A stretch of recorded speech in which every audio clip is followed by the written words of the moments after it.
우리가 지난주에 하나님께서 말씀하신 대로라는 제목으로 우리가 같이 말씀을 봤는데요. 하나님은 다윗에게 맹세하신 대로 그 말씀하신 대로 이루시는 하나님이시라는 거죠. 그것을 사무엘 3장에 나오는 인물들을 통해서 하나님은 어떻게 그 뜻을 이루어가는지를 우리가 봤어요. 사무엘 3장에 보면은 아브넬도 나오고 요압도 나오고 다윗도 나오죠. 각자 생각과 뜻과 계획과 목적들이 다 분명한 인생들이었어요. 살펴보니까 자기의 생각과 계획을 이루기 위해서 부단히 노력을 했지만 결국은 어떻게 됐다? 결국은 그 하나님의 뜻대로 이루시더라는 거예요. 아브넬은 처음에 계획은 뭐냐? 다윗과는 반대편이었어요. 아브넬은 어땠죠? 자기의 권력을 유지하기 위해서, 권세를 잡기 위해서 사울의 아들을 이스보셋을 왕으로 삼았죠. 예. 왜 왕으로 삼아요? 자기 권세를 잡기 위해서. 다윗에게 왕권이 넘어가는 거, 하나님 맹세하신 거를, 언약을 세운 걸 알고, 기름 부어 왕을 세운 걸 알고 있었음에도 불구하고 자기 권력을 위해서라면 어떻게 한다고요? 사울의 아들을 왕으로 세우더라는 거죠. 그런데 어떤 일이 벌어져요? 사울의 첩을 리스바와 통관하는 사건이 벌어지죠. 그래서 사울의 아들과도 사이가 틀어져 버려요. 근데 이것들이 우연이라고 했어요? 우연이 아니라고 했죠. 이런 사건을 벌어지게 함으로써 다윗에게로 왕권을 돌리는 하나님의 뜻이었다라는 거예요. 또한 마찬가지예요. 이 소식을 들은 이제 요압은 분이 났죠. 왜? 동생 아사엘을 죽여버렸잖아요. 그죠? 그래서 동생 아사엘을 피해 복수를 하기 위해서 그 헤브론으로 다시 불러요. 근데 헤브론은 어떤 곳이라고요? 도피성이라고요. 도피성. 피해 복수를 하면 안 되는 곳이라고요. 하나님 말씀에. 율법으로. 그럼에도 불구하고 요압은 어떻게 한다? 그러든지 말든지 상관없이 동생의 복수를 하더라는 거예요. 자기 입지도 줄어드는 면도 있지만. 그런데 결국 그건 하나님이 자기의 뜻을 이루시는 거란 거예요. 요압을 통해서. 왜? 아브넬이 오게 되면 아브넬이 언제든지 마음을 변신하면 다윗의 왕권이 위태로울 수 있으니까 하나님은 그 대적들마저 요압의 손을 빌려 치시더라는 거예요. 그럼 다윗은 뭐 다르냐? 다윗도 역시 똑같더라는 거예요. 아사엘이 없어지니까, 아사엘이 죽임을 당하니까 그 배우는 누구다? 다윗이다 라고 사람들이 수군거린다는 거죠. 그래서 어떻게 해요? 다윗은 금식하고 슬픈 노래를 지어 부르더라는 거예요. 근데 그렇게 해서 사람들이 마음이 돌아선 거냐? 아니라는 거예요. 그거에 상관없이 하나님께서 다윗에게 뜻을 두시고 그 뜻을 이루시기 위해서 이루어 가시는 하나님이시더라는 거예요. 그래서 결론이 뭐였습니까? 내가 하나님 말씀에 순종해야 하나님의 뜻이 이루어지는 게 아니라는 거예요. 인간들은 늘 불순종해도 그 속에서 하나님은 자기의 뜻을 이루시더라는 거예요.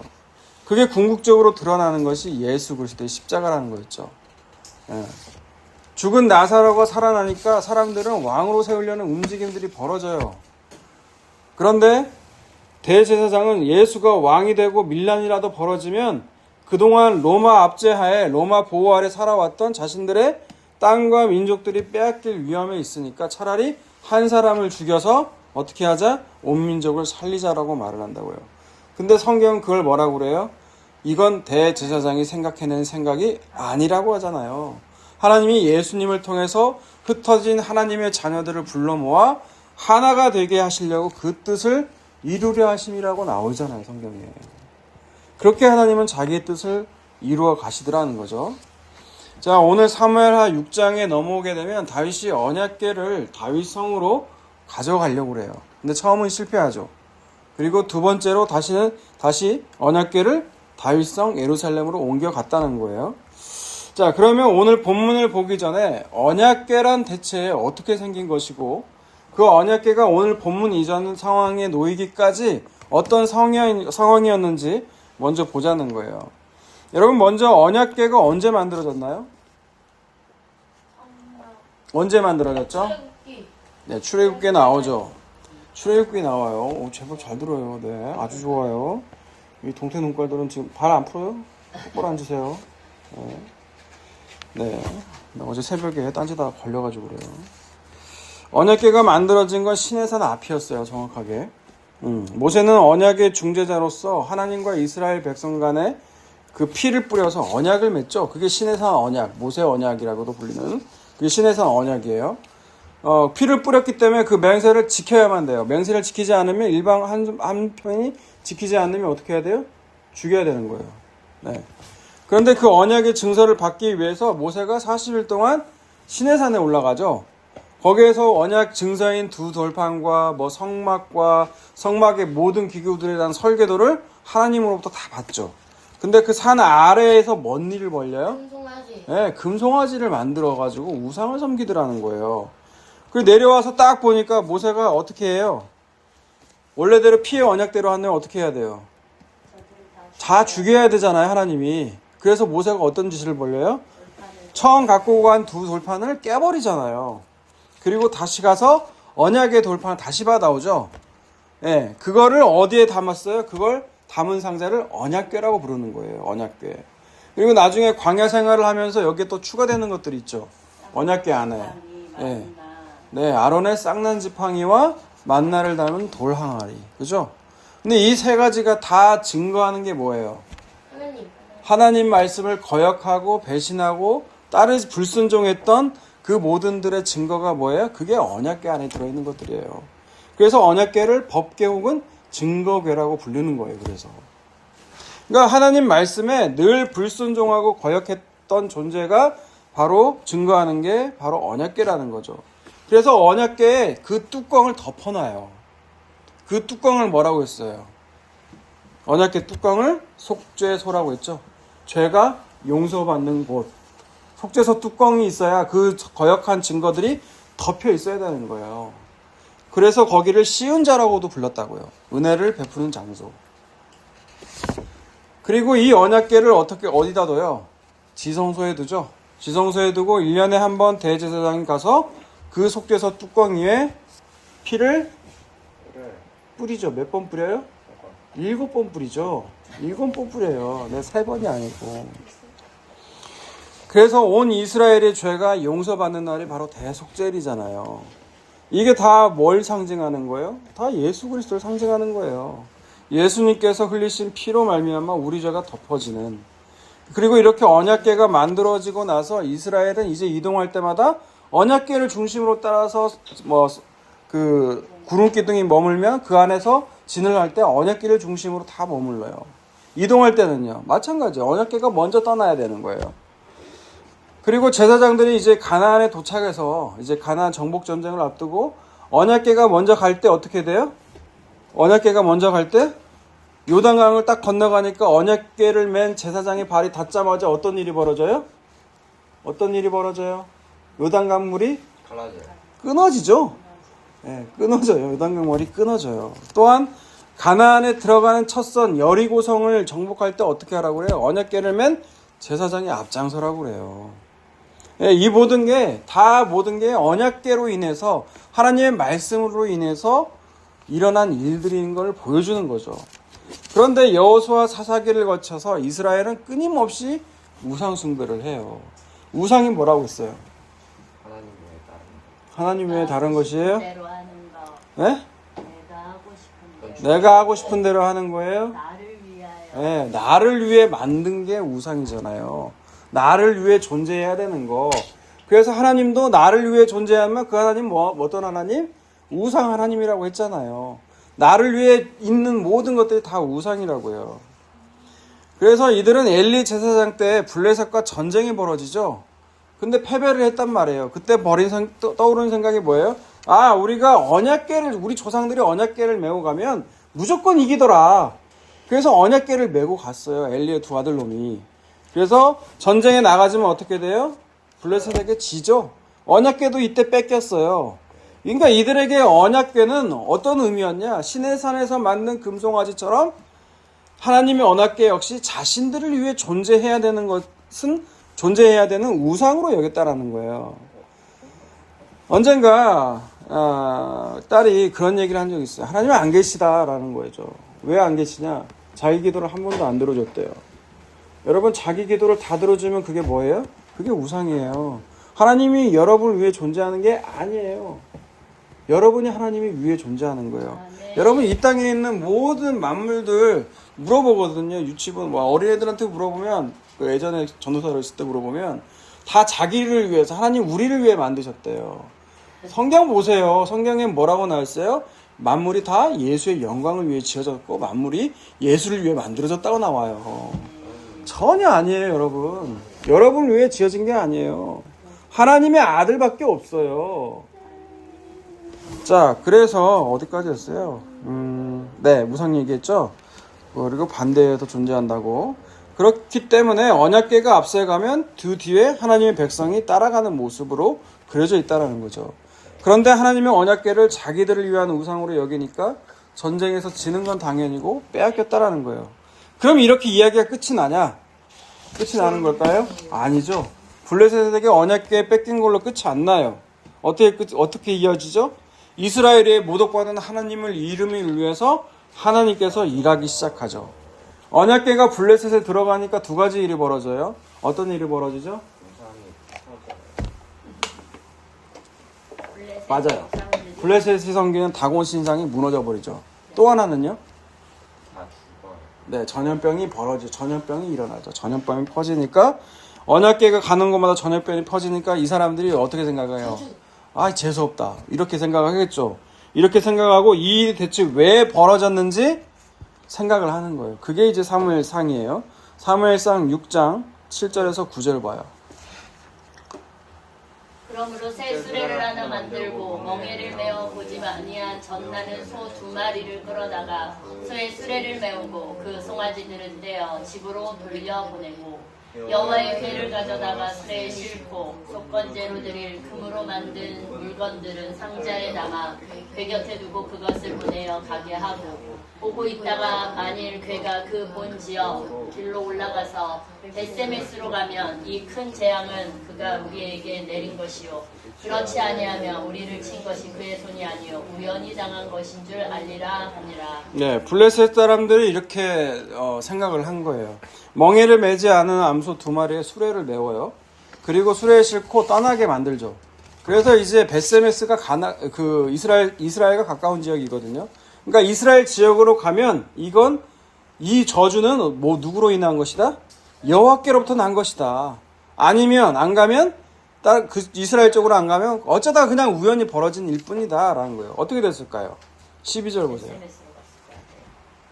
12절 보세요. 암소가 벳세메스 길로 바로 행하여 대로로 가며 갈 때 울고 좌우로 치우치지 아니하였고 블레셋 방백들은 벳세메스 경계선까지 따라가니라. 보니까 암소가 어때요? 벳세메스로 가더라는 거예요. 근데 울며 간다라는 거죠. 왜 울었을까요? 우리가 안 읽었는데 이 암소는 새끼가 있는 암소예요. 새끼 때문에 우는 거예요. 원래 새끼가 있으면 어떻게 돼요? 뒤를 돌아보고 그쪽 새끼 있는 방향으로 가요. 그런데 그 암소가 새끼 있는 대로 좌우로 치우치지 않고 쭉 어디로 가요? 벳세메스로 가더라는 거죠. 그러니까 이 저주와 이 재앙이 뭘로 인한 것이다? 언약궤로 인해 벌어진 거라는 걸 알게 돼요. 그리고 19절에서 21절, 7장 1절, 2절 쭉 읽습니다. 19절부터 21절 읽어볼까요? 벳세메스 사람들이 여호와의 궤를 들여다 문가닥에 그들을 치사 50,070명을 죽이신지라. 여호와께서 백성을 쳐서 크게 살육하셨으므로 백성이 슬피 울었더라. 벳세메스 사람들이 이르되 이 거룩하신 하나님 여호와 앞에 누가 능히 서리요 그리고 우리에게서 누구에게로 올라가시게 할까 하고 전령들을 기랏 여아린 주민에게 보내어 이르되 블레셋 사람들이 여호와의 궤를 도로 가져왔으니 너희는 내려가서 그것을 너희에게로 옮겨가라. 기랏 여아림 사람들이 와서 여호와의 궤를 옮겨 산에 사는 아비나답의 집에 들여놓고 그의 아들 엘리야사를 거룩하게 구별하여 여호와의 궤를 지키게 하였더니 궤가 기랏 여아림에 들어간 날부터 20년 동안 오래 있은지라. 이스라엘 온 족속이 여호와를 사모하니라. 네, 벳세메스 사람들이 언약궤를 보니까 신기하죠. 그래서 구경을 한단 말이에요. 언약궤 뚜껑을 열었다는 거예요. 속에서 뚜껑 열면 어떻게 돼요? 죽는 거예요. 그래서 70명이 죽게 되는 거죠. 그러니까 이렇게 벳세메스 사람들도 언약궤를 뚜껑을 쳐다보다가 죽게 되는 일이 벌어지니까 어때요? 꺼림칙하죠. 자기들이 간직하기가 싫은 거예요. 그래서 언약궤를 어디다 놓은게요? 기랏 여아림이라는 곳에 가요. 기랏 여아림. 아비나답 집으로 가는 거죠. 그리고 20년간 거기에 계속 있었던 거예요. 예. 그리고 이제 오늘 본문이 이제 시작되는 거예요. 7장 1절. 네. 사무엘 하 이제 오늘 봅니다. 6장 1절. 1절에서 5절까지 쭉 읽어볼게요. 다윗이 이스라엘에서 뽑은 무리 3만 명을 다시 모으고 다윗이 일어나 자기와 함께 있는 모든 사람과 더불어 바알레 유다로 가서 거기서 하나님의 궤를 메어 오려하니 그 궤는 그룹들 사이에 좌정하신 만군의 여호와의 이름으로 불리는 것이다. 그들이 하나님의 궤를 세술에 싣고 산에 있는 아비나답의 집에서 나오는데 아비나답의 아들 우사와 아효가 그 세 수레를 모니라. 그들이 산에 있는 아비나답의 집에서 하나님의 궤를 싣고 나올 때에 아효는 궤 앞에서 가고 다윗과 이스라엘 온 족속은 잣나무로 만든 여러 가지 악기와 수금과 비파와 수고와 양금과 재금으로 여호와 앞에서 연주하더라. 네, 다윗은 20년간 기럇 여아림에 있는 아비나답의 집에 머물러 있던 언약궤를 가져오려고 하죠. 그죠? 근데 여기 지역 이름이 바알레 유다라고 나와 있죠. 2절에 보면. 거기가 바로 기럇 여아림이 또 다른 이름이에요. 그럼 왜 대체 다윗은 20년간 기럇 여아림에 있던 그 언약궤를 왜 가져오려고 했을까요? 전쟁에서 이기려고. 자, 첫 번째 이유가 뭘까요? 첫 번째 이유라기보다는 다윗이 언약궤가 아까 우리가 주구장창 설명한 그 언약궤의 의미를 알고 있기 때문에 가져오려고 했을까요? 아니면 다른 의도가 있었을까요? 다른 의도예요. 뭐 이렇게 쉽게 하죠? 왜 근거를 대보세요. 다윗은 죄인이니까요. 왕이 됐으니까. 네, 근거를 대볼 수 있는 게 오늘 본문 1절이에요. 오늘 본문 1절을 보면 다윗이 이스라엘에서 뽑은 무리 3만 명을 다시 모으고라고 그랬죠. 3만 명을 뽑았는데 이 뽑았다는 이 3만 명이 오늘날 말로 하면은 정예군이에요. 정예군. 우리나라로 치면 707 알아요? 707 UDT 같은 이런 특공대요. 아니 언약궤를 모시러 가는데 언약궤를 데리고 오는데 왜 정예 3만 명을 보낼까요? 무서워가지고. 예? 뭐가 무서워서 그럴까요? 다 죽었잖아. 전쟁하러 가려고. 용사를 보내면 안 죽나요? 언약궤 뚜껑 쳐다보면 예? 전쟁하러 가려고. 쪽수가 밀려요? 어디고 뭐 전쟁 몰이로 나가요? 언약궤를 기럇 여아림에서 예루살렘으로 지금 가져오려고 하는 거예요. 그 가지고 오려고 하는데 병사가 왜 필요해요? 그것도 이스라엘에서 뽑은 정예 3만 명이 왜 필요하냐는 거예요. 교회를 픽업해서 바로 전쟁을 나가려나. 이게 왜 문제가 되냐면 2절을 보세요. 2절을 보게 되면 후반부에 보면 이 언약궤가 뭐라고 불러요? 좌정하신 그게는 그룹들 사이에 좌정하신 만군의 여호와의 이름으로 불리는 것이라는 거예요. 언약궤는 뭐라고 불리는 것이다? 여호와의 이름이라는 거예요. 여호와의 이름이 앞장서 가야 되는데 지금 다윗이 어떤 걸 벌이는 거예요? 3만 명을 보내서 여호와의 이름을 호위하고 있는 거예요. 그러니까 지금 하나님께서는 이 그림이 옳다 옳지 않다. 옳지 않다라는 거예요. 하나님이 뭐 보호가 필요합니까? 예? 하나님이 뭐 어린아이예요? 무슨 보호가 필요한 것처럼 정예 3만 명을 뽑았다는 건 다윗이 물론 다윗도 어떤 마음이었을까요? 자기 힘을 과시하기 위해서 그런 걸까요? 아마 그런 건 아니었을 것 같아요. 아직 다윗은 한참 지금 더 나아가야 되거든요. 주변에 있는 대적들은 아직 있는 상황이라는 거예요. 물론 다윗은 자신을 왕을 세워주신 하나님 은혜가 고맙고 감사해서 그 보답으로 언약궤를 호위하려고 3만 명을 보냈을 거예요. 그런데 하나님의 이름으로 여호와의 이름으로 불리는 언약궤가 3만 명의 호위받는 모습은 아니라는 거죠. 예, 마치 그렇게 되면 하나님이 인간들의 힘이 필요한 모습으로 보이기 때문에 하나님은 그런 모습 아니라는 거예요. 그리고 두 번째 이유가 뭐냐면 3절 보세요. 3절 보면 3절을 보세요. 하나님의 궤를 어디다 실어요? 수레에다 실죠. 그런데 율법에 의하면 이것은 아니에요. 방법이. 출애굽기 25장 13절과 14절을 보세요. 조각목으로 채를 만들어 금으로 싸고 그 채를 궤 양쪽 고리에 꿰어서 채를 매게 하며. 이 장면은 뭐냐면 언약궤를 만들고 이동을 할 때 어떻게 해야 되느냐. 조각목이라는 건 아카시아 나무예요. 진짜 보잘것없는 나무거든요. 근데 금으로 싼다는 건 뭐예요? 덮어준다는 거예요. 이게 예수 그리스도예요. 여러분 여기 나와 있는 게 아카시아 언약궤를 뭘로 만들어요? 금. 예? 언약궤를 뭘로 만들어요? 조각목으로 만들어요. 언약궤도. 언약궤라는 게 여러분 산소 가면은 반이 보이는 아카시아 나무예요. 그걸 쪼개가지고 붙여가지고 이어서 만든 거예요. 보잘것 없어요. 그런데 거기에 금을 둘러싼다고요. 그게 뭐라고요? 예수 그리스도라고요. 덮어줌의 은혜. 알겠어요? 그 금으로 싸가지고 채를 만들어서 채를 만들어가지고 네 사람이 양쪽 어깨에다 메고 가야 되는 게 언약궤를 매는 방식이라고요. 새 수레에다가 싣고 가는 게 아니라고요. 아니 근데 블레셋에서 아까 우리가 본 거 베스메스로 가는 암소에서 수레에다가 싣고 가지 않았나요? 예, 걔네들은 블레셋이에요. 율법을 모르는 이방인이에요. 근데 다윗이 수레에 실었다는 건 뭐예요? 다윗도 똑같이 이방인처럼 그렇게 언약궤를 그런 취급했다라는 거예요. 그러니까 다윗이 기럇 여아림에 있는 언약궤를 다윗 성으로 가져가려고 했던 이유는 하나님의 언약궤의 의미를 알아서가 아니라 알아서 간 게 아니라 이스라엘의 왕으로서 사람들을 모으기 위한 정통성을 확보하기 위한 의도에서 비롯된 것이라는 거예요. 결론이. 그래서 6절 보세요. 오늘 보면 6절. 그들이 나군의 타작마당에 이르러서는 소들이 띵으로 무사가 손을 들어 하나님의 궤를 붙들었더니 네, 나곤의 타작마당에 이르니까 소들이 뛰어요. 왜 뛰어요? 야 다윗 네가 원하는 그 방식은 내가 원하는 방식 아니라는 거예요. 그래서 소들이 날뛴 거예요. 여러분 베셋메스로 가는 그 암소들이 날뜁니까? 새끼가 있음에도 불구하고 쭉 가잖아요. 울면서 가잖아요. 그런데 여기 있는 그 수레는 어떻게 해요? 소들은 날뛰는 거예요. 이런 방식 아니라는 거예요. 그리고 나서 소가 뛰니까 어떻게 돼요? 우사가 손을 딱 잡죠. 왜 잡아요? 하나님의 언약궤가 떨어지니까 붙들려고 잡죠. 그런데 하나님은 어떻게 하세요? 7절.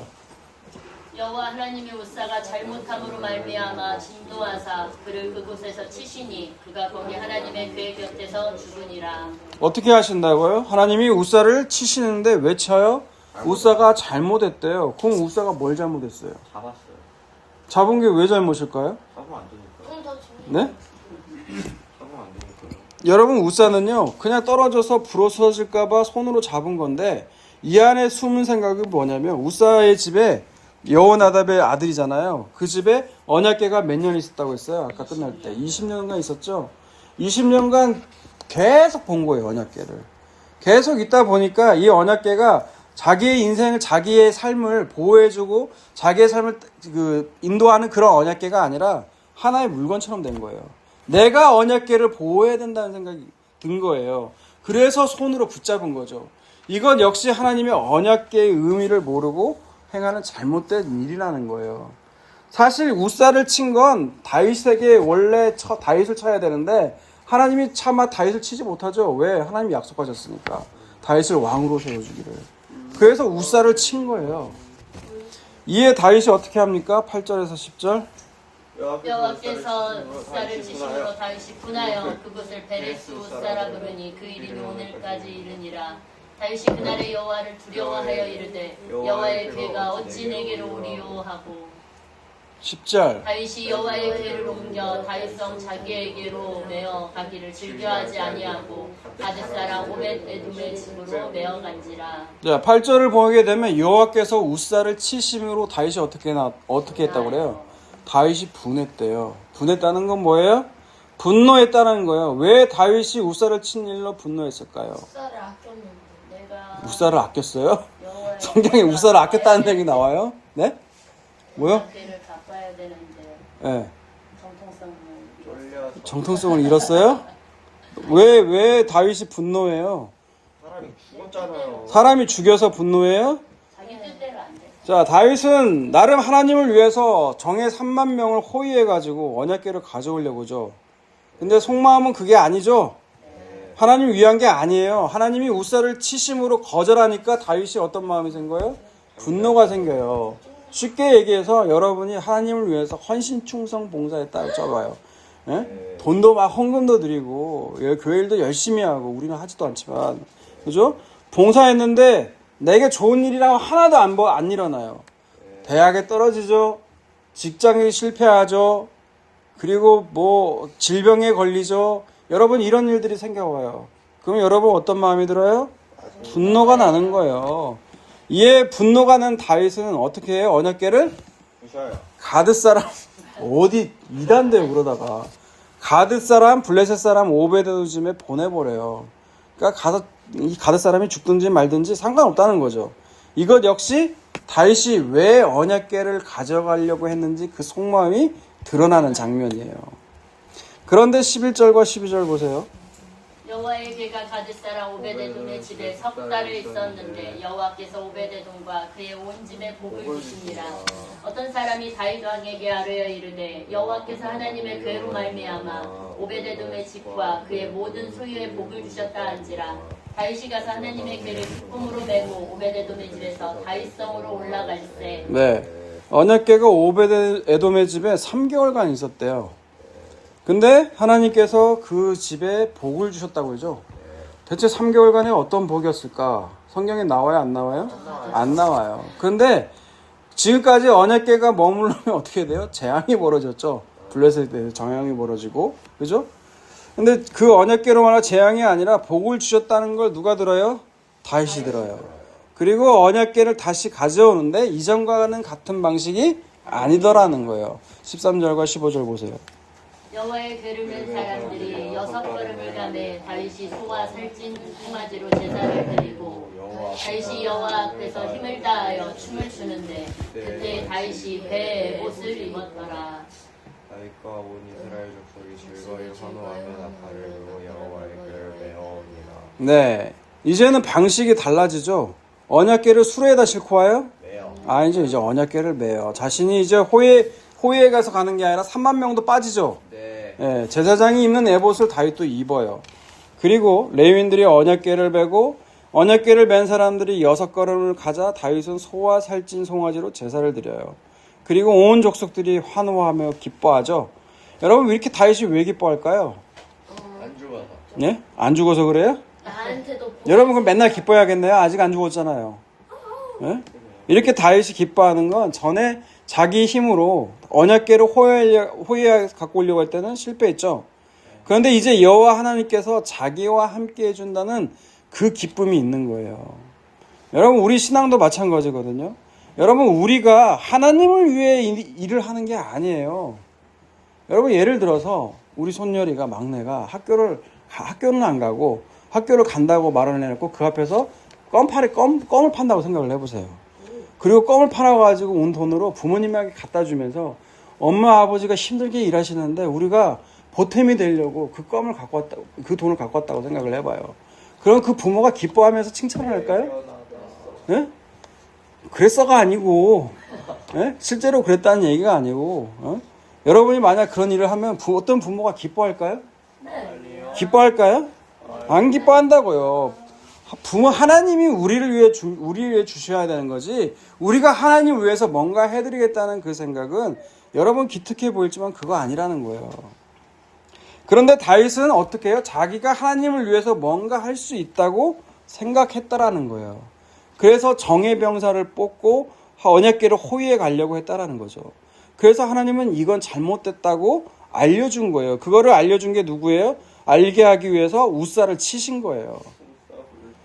이 의미를 깨달은 다윗은요, 그럼에도 자신과 함께 하시는 그 하나님을 기뻐하더라는 거죠. 다시 본문을 보세요. 16절 보세요.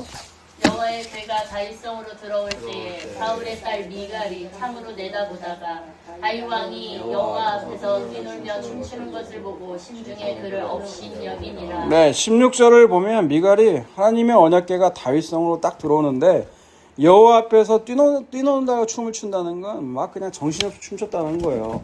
네, 막춤 생각하면 돼요. 옷이 흘러내릴 정도로 엉덩이가 약간 보이는 걸 뭐라고 하죠? 세깅? 예, 뭐 그런 장면을 떠올리면 돼요. 그럼 다윗의 모습을 보니까 사울의 딸 미갈이 어떻게 돼요? 다윗을 업신 여겼다라는 거예요. 왜 업신 여겼을까요? 미친놈이에요? 왕이 예. 품위가 없어. 품위가 없어서 20절을 보세요. 20절이요? 예, 20절을 보면 제가 이거 세 번역으로 읽어드릴게요. 다윗이 자기 집안 식구들에게 복을 빌어주려고 궁전으로 돌아가니 사울의 딸 미갈이 다윗을 맞으러 나와서 이렇게 말하였다. 오늘 이스라엘의 임금님이 건달패들이 맨살을 드러내고 춤을 추듯이 신하들의 아내가 보는 앞에서 몸을 드러내며 춤을 추셨으니 임금님의 채통이 어떻게 되었겠습니까? 라는 거죠. 예. 그러니까 미갈이 딱 다윗이 춤추는 거 보니까 쪽팔린다는 거예요, 솔직히. 왕이 저러면 안 되는데, 미갈은 누구의 딸이에요? 사울의 딸이잖아요. 왕족이잖아요. 왕족으로서의 교육을 다 받을 거 아니에요. 왕족은 이러면 안 된다. 이래야 된다. 예? 그러니까 여기에서 알 수 있는 건 미갈은 하나님께서 자신과 함께 해준다는 그 사실에 감격해서 기뻐하는 다윗의 마음을 알지를 못하는 거예요. 그러니 사람들의 시선이 중요한 거예요. 잘 들으세요. 하나님의 시선을 두려워하지 않으면 사람들의 시선을 보는 게 누구예요? 인간들의 왕이에요.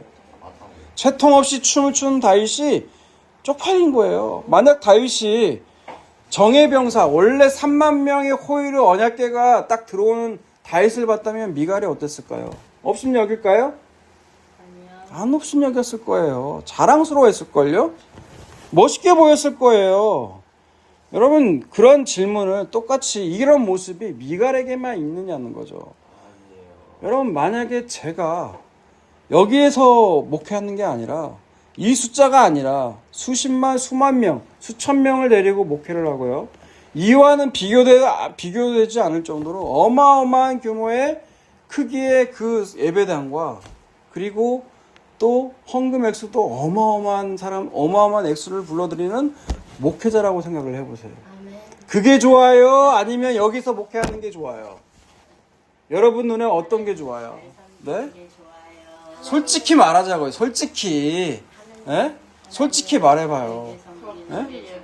그렇죠. 더 큰 예배당과 더 많은 숫자와 더 많은 큰 헌금 액수를 모으는 그런 목회자를 더 자랑스러워할 거 아니에요, 여러분. 그게 미갈이라고요. 그게 미갈. 그래서 그 미갈을 하나님은 어떻게 합니까, 결국? 죽여요. 21절 아니에요. 그러니까 제가 드리고 싶은 말씀은 역시 미갈과 다를 바가 없는 게 우리예요, 사실. 언약궤 음해에는 관심 쥐뿔도 없어요. 예? 그저 자기 자신만을 좀 유익하게 해주고 이런 걸 드러나길 이걸 원하는 존재가 바로 미갈이라고요. 이 미갈에게 다윗이 말하죠. 21절과 22절. 다윗이 미갈에게 이르되 이는 여호와 앞에서 한 것이니라. 그가 네 아버지와 그의 온 집을 버리시고 나를 택하사 나를 여호와의 백성 이스라엘의 주권자로 삼으셨으니 내가 여호와 앞에서 뛰놀리라. 내가 이보다 더 낮아져서 스스로 천하게 보일지라도 네가 말한 바 대중에게는 내가 높임을 받으리라 한지라. 네, 나는 내가 춤춘 건 내가 사람들 앞에서 보이라고 추는 춤이 아니다. 나는 하나님 앞에서 춘 거라는 거예요. 왜? 하나님께서 내 아버지와 네 아버지와 온 집 다 버리고 나를 택하지 않았냐? 나를 온 이스라엘의 주권자로 삼았기 때문에 나는 여호와 앞에서 뛰는 거라고요. 그래서 설령 내가 왕이 안 되더라도 더 낮은 자리에 있을지라도 천하게 보일지라도 네가 말한 그 계집종 신하의 아내들 있죠. 그 아내들에게는 높임을 받을 거라는 거예요. 그러므로 23절 보세요. 그러므로 사울의 딸 미갈이 죽는 날까지 그에게 자식이 없느니라. 네. 그래서 나온 결과가 뭐냐? 사울의 딸 미갈은 죽는 날까지 자식이 없다라는 거예요. 여러분, 왜 자식을 안 줘요? 미갈이 다윗을 업신여긴 거, 그것도 하나님을 업신여긴 거예요. 하나님의 은혜를 무시해버리는 거예요. 그렇기 때문에 자식이 없어요. 그러면 진짜 자식이 없었냐? 아니거든요. 예. 저 지난주에 말씀드렸듯이 역사가인 요세푸스의 그 유대인 고대사를 보게 되면 그 전 남편 나왔었죠. 발디엘. 그 사이에 자녀가 5명이나 있었대요. 근데 미갈이 죽는 날까지 자녀가 없었다는 건 다윗과의 자녀가 없었다라는 얘기예요. 즉 미갈은 다윗의 씨를 받을 만한 자격이 있다 없다? 없다라는 거예요. 다윗이 춤을 춘 건 자신을 택해 왕으로 세워주셔서가 아니에요, 여러분. 착각하지 마세요. 그러면 우리는 하나님이 우리의 기도를 들어주셔서 우리를 성공시켜 주신다면 우리는 하나님을 위해서 춤을 춘다는 말이 될 거예요. 그런데 말이 엇갈릴 수 있어요. 다윗이 뭐라고 했어요? 이보다 더 낮은 자리에 있을지라도 나는 여호와 앞에서 기뻐 뛰놀겠다라는 거잖아요. 아멘. 왜 그래요? 다윗은 여호와의 언약궤가 자기와 함께 하여 줌이 다윗에게는 큰 기쁨이 되었다라는 거예요. 여러분, 이 기쁨은요, 이 기쁨은 그냥 얻어지는 게 아니고 하나님이 그냥 주어지는 거예요. 하나님께서 이 기쁨이 우리에게 있으면 다윗의 고백처럼 사람들이 아무리 날 비천하게 보이고 아무리 이 조그만한 숫자 거들떠보지 않는 이런 규모야 예배당과 이런 숫자에 있을지라도 여러분 하나님이 함께 하시면 그게 큰 기쁨이 되는 거라는 거예요. 그 기쁨의 은혜가 저와 여러분에게 모두 있기를 주님의 이름으로 축원합니다.